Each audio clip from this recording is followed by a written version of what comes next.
This episode is brought to you by Hasa. Liquid is clearly better. Liquid chlorine is the highest purity, works immediately, has no added cyanuric acid or calcium, and it will leave your pool safe, clean, and clear. And by the Bottom Feeder professional grade battery powered vacuum system. It sucks to clean pools, so cleaning pools sucks less. Get $100 off with code DVB100. This episode is brought to you by Skimmer, the #1 pool service software in North America.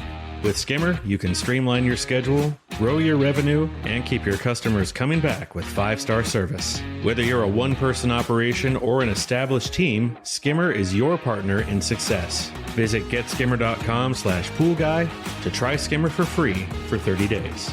The Pool Guy Podcast Show. The Pool Guy Podcast Show. The Pool Guy Podcast Show.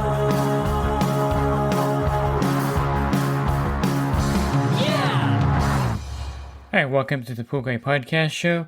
In this episode, I'm going to answer some of the YouTube questions I get. I do this podcast on occasion. I think it's great to kind of hear different subjects, kind of condensed into sound bites, I guess, if you want to put it that way.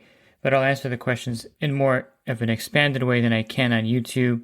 And these cover a variety of different subjects for you. Are you a pool service pro looking to take your business to the next level? Join the Pool Guy Coaching Program. Get expert advice, business tips, exclusive content, and get direct support from me. I'm a 35-year veteran in the industry. Whether you're starting out or scaling up, I've got the tools to help you succeed. Learn more at swimmingpoollearning.com. The first one is from a video I did on natural chemistry. They have a borate product. Well, it's just basically boric acid powder in a bucket with their label on it. And they label it their Pro Series, so it should be available at suppliers, but I think a lot of distributors aren't carrying it. And the question is, I'm going to test for the possibility of adjusting to borate, so I constantly struggle with rising pH in my saltwater pool. What I find odd is that no pool supply company in the Southwest Florida area has boric acid, not even Leslie's or Pinch a Penny, not even for delivery, nor do they test for it. And I think his point is, if this product exists, then why doesn't anyone carry it? And it's one of those catch-22s in any industry, but in particular in the pool industry. This is the product that's going to, of course, keep you from using other products in the pool that are very profitable for distributors and pool stores to actually sell you. So basically, you're going to use less chlorine, less muriatic acid when you add this product, and you're probably going to not need any algaecides during the season if you keep the level in your pool at 50 parts per million. Now, you can test for it pretty easily yourself by getting test strips off of Amazon. They sell borate test strips there that are, I think, pretty accurate. You can either use the Lamont brand or the Hawk brand. They're pretty good as far as testing. And you can order the boric acid online. So that's why I don't understand why they don't carry things. It's a head scratcher. If someone's going to go outside of your store and buy the product anyway, wouldn't it be logical for you to sell it? Capture the client so they come into the store. Maybe they'll buy an automatic cleaner from you, buy other supplies from you, or use you if they need a repair or something. So just to blanket, say, I'm not going to carry borate products because these enhancers allow me to sell less of other products. It's kind of something that doesn't really work in business, in my opinion, because the product is available elsewhere. Now, if the product was not available anywhere but pool stores, and they wanted to kind of stop you from doing that, then that's perfectly fine. I mean, then you wouldn't, the borates would not exist, or the borate sales would dry up. This happened to the owner of IKEA when he started to make his little furniture that's sold in boxes and you assemble it at home. All the furniture manufacturers in Sweden boycotted him, and he couldn't get anyone to make his product or give him materials for his product, so he just went to Poland and did that. So there's always an out, and you really can't corner or block a product on the market. And so the borate products are great. They're a great way to use less chlorine, less chemicals in the pool, and they work highly effectively. So you would want to order this online if you can't find it locally. A good online supplier for this, and my go-to supplier, is dudadiesel.com. So DUDA diesel, like the diesel truck or diesel engine.com. And they have boric acid powder that they'll FedEx over to you at a pretty reasonable rate. Here's one where someone asked me about a truck for pool service. They're looking at a 2004 Chevy Silverado with 91,000 miles on it in excellent condition for $10,000 for pool service. Now this is a full-size truck, but you know this is something that we could talk about as well, probably in a different podcast. I've done a few of these already on full-size versus mid-size trucks or compact trucks. And the thing that I look at for a pool service truck is not necessarily the make of the truck, Toyota, Nissan, Chevrolet, Ford. What I look at is the condition of the vehicle and the mileage on the vehicle. So in pool service, 91,000 miles is great because then you can add a lot of miles to that vehicle without going over my threshold, which is, I would say, around 200,000 miles is when you would start to look for a new truck. My Nissan Frontier that I had for many, many years, I sold it when it had 230,000 miles, something like that. It was pretty high mileage at that point. And then a lot of problems started happening. I put a new engine in, by the way, as well, at 180,000 miles. I thought it would last longer than that, but, it's a Nissan. Basically, the low mileage is what you're looking for versus the truck model. And the mileage is everything because you're going to be putting, 15 to 20,000 miles a year on that vehicle. So if you start low, then you can keep that truck longer, in my opinion, versus having another truck with higher mileage with the same price. It's not really worth it, in my opinion. The mileage is everything, I think, when it comes to getting a used truck for service. It's got to look good, of course. I bought my Honda Ridgeline. It was a 2019. It had 37,000 miles on it, which is like golden for a pool guy. That's like really low mileage. And of course, you can buy a new truck if you wanted to. I just feel like that's not a very smart investment for a lot of reasons. But the low mileage, I think, is the key, or the mileage of the vehicle should be the first thing you're looking at versus Ford, Chevy, Toyota, Nissan. I think they're all made pretty well. They're all going to have their defects, I should say, and the little things that go wrong with them. And they're all going to have problems, alternators going out, starters going out. I just think the lower the mileage you can get the truck for the price point you're looking for, regardless of the brand of truck, if it looks good and it's in really good shape, the mileage, I think, is something that you should look at versus a brand of truck. That's just my opinion, of course, and everyone has different opinions on that. Some people just like Toyota Tacomas and they won't buy anything else. And I understand that they're a very reliable truck, but you pay a lot more for that, and you probably would have a truck with a lot more mileage on it for the $10,000 price tag of this Silverado. Here's another one here about the different vacuum systems. He said, I worked with the Riptide for years. Power Vac before that. I like the Power Vac better because of the pivot. Now, the Power Vac had like these weird office wheels on them. They actually still make the Power Vac. It looks a little different, but they do still make it. Got tired of the cords and all the extraneous of carts. Also not being able to roll through car wash without taking it off. So I got the bottom feeder and made sure my build can all fit under my bed cover. Got filter top too, which does a good job with actually moving dirt without hitting filter. No perfect system though. Bottom feeder doesn't have a great pivot, but whatever. Anything to get rid of the cord. Laugh out loud. Use your code too. And I do have a code for the bottom feeder, and it also works for the shrimp. It's DVB100. That's the code, and you can get $100 off when you purchase the bottom feeder or the shrimp cleaner from them directly on their site. And he mentioned the cords, and so this is something that, even though the bottom feeder is not perfect, it doesn't have quite the power of the Power Vac and Riptide. The Riptide has a 38-pound thrust motor. I think the bottom feeder is like 18 or 15, so it has less thrust, but you don't really need a lot of thrust to pick up leaves on the bottom of the pool, acorns. A lot of the pool guys are using the little Coquito vacuums out there, the little plastic $200, $300 vacuums, and they don't have hardly any thrust, and they pick up debris perfectly fine. The WaterTech Leaf Vac has even less thrust, in my opinion, but it still does a fine job picking up leaves in the pool. So the thrust is kind of deceiving. It's just maybe for speed of cleaning. The Riptide, of course, is much faster when you go to move it across the bottom of the pool because it has more thrust. But not having cords, I think, is the key. You can drop the bottom feeder in anywhere. You can spot vacuum a spa, and there's no cords or cart, and it's something to keep in mind if you're looking for something for convenience and speed. There's nothing that competes with the bottom feeder in that regards, because it is truly a cordless vacuum system that has a 2-hour runtime, and it's sufficient enough for most cleanups after, a pool with heavy debris.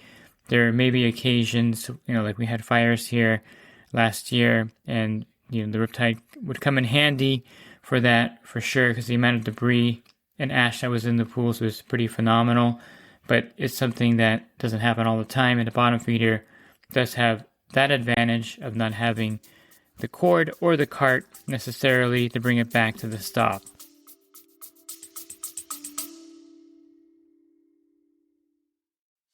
And the Pool Guy Podcast Show has teamed up with UPA to bring you affordable, reliable liability insurance starting at just $64 a month. Get up to $2 million in coverage, and the members of my coaching group get an even lower rate. Protect your business and your peace of mind. Sign up with UPA today by clicking the link in the podcast description.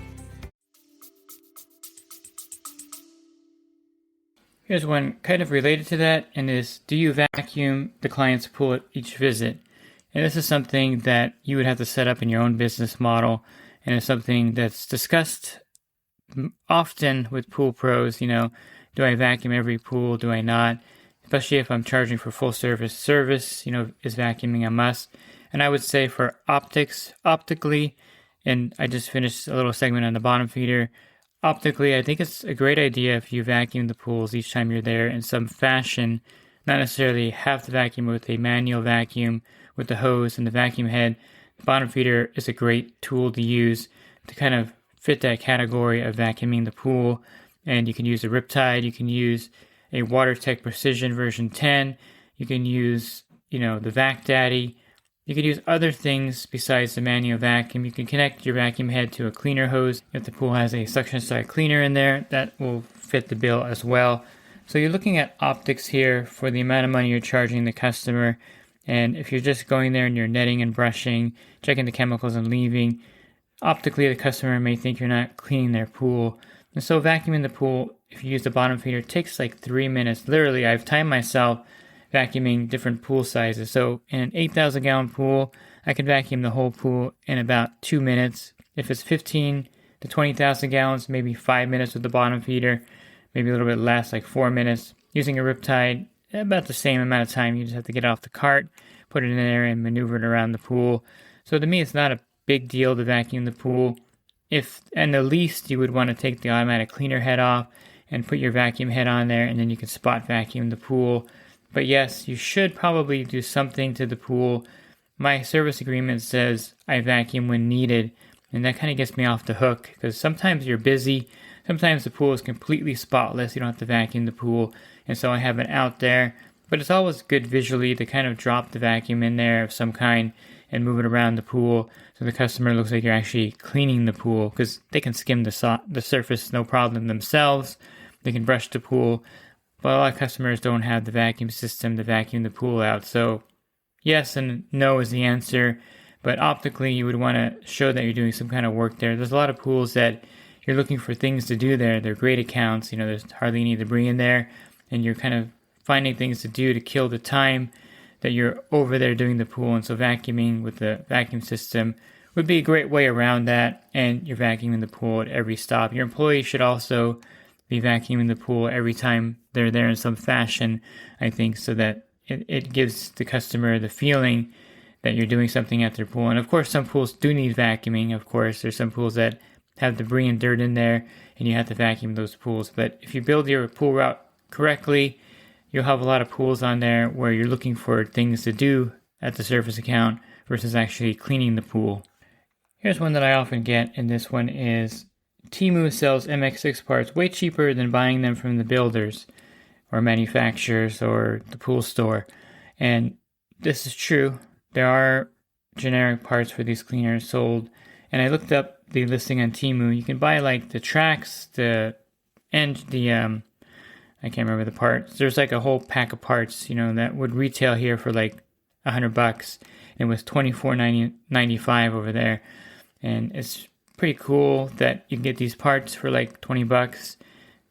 Probably the downside is that these generic parts sometimes aren't great. Now, I'm not saying that you shouldn't buy generic parts because sometimes they're really good and they really work. So it's one of those things where I don't shop on Temu, but I get ads all the time here and there for it. And for me, that's pretty cheap because you can't even get 2 tracks for $25. And I pulled up the listing just to kind of see it. Yeah, so you have the 2 tracks. If you have the MX8 Elite or the MX6 Elite, you can get the fins for the bottom, not the fins, the brushes, I should say, bearings, and you get the drive shafts for $11.49. That's pretty good, pretty cheap. There's a $24 pack as well. There's a $56 pack with the engine and the drive shaft. So definitely a lot of savings over what you pay at a pool store or online on Amazon. Amazon has generic parts as well. So Floridra kind of sues these companies and goes after them. They have a team that's dedicated to finding these companies, getting their listings off of Amazon. I don't know if they can get them off of Temu. And Alibaba sells parts as well. And your supplier and the pool store can't carry the generic parts because they have a contract with Floridra, Zodiac, Polaris to buy only the manufactured parts from them. And so if a retailer like a pool store or a mom and pop store, they can get their contract pulled from Floridra and can't get products from them anymore. So the generic parts are not something that the companies like being out there because they lose money on the resale of their parts. But like anything or for any product, they're out there. You can buy generic parts for, your iPad. You can buy cases that aren't, you can buy earbuds that aren't official, parts for your car, truck, whatever. So the generic parts are definitely out there.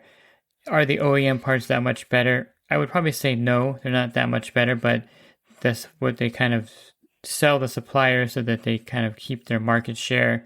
And it also looks bad for these manufacturers if you buy a part and it doesn't work and they're like, hey, how can Zodiac make this part? It doesn't work. It's actually a generic part made by somebody, sold to look like a manufactured part. So it does hurt the manufacturer in 2 different ways. They lose the sale of their part and it makes their parts look cheap and it looks like they make parts that don't work.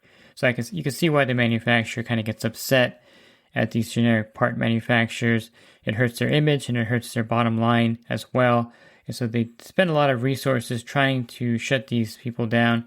If you ever had like a Disney party, or if you ever have done a play that's a Disney themed play at your school or your kid's school, there's a big royalty you pay Disney for everything.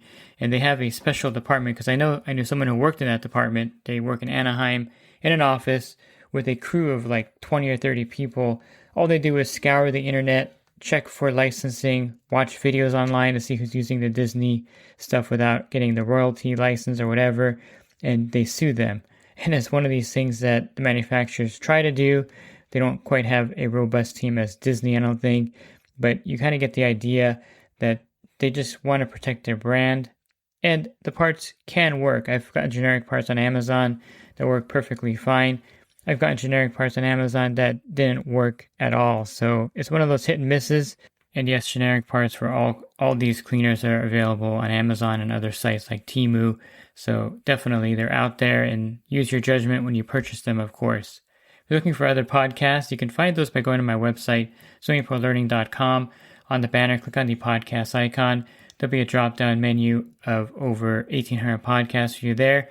And if you're interested in the coaching program they offer, you can learn more at poolguycoaching.com. Thanks for listening to this podcast. Have a great rest of your day, and God bless. This episode is brought to you by Hasa, providing products that deliver clean, healthy water for every aspect of everyday life. The bottom feeder battery-powered vacuum system, portable, powerful, and only weighs 12 pounds. And Skimmer. Get Skimmer, America's #1 pool service software. Podcast listeners can try Skimmer for free at getskimmer.com/poolguy.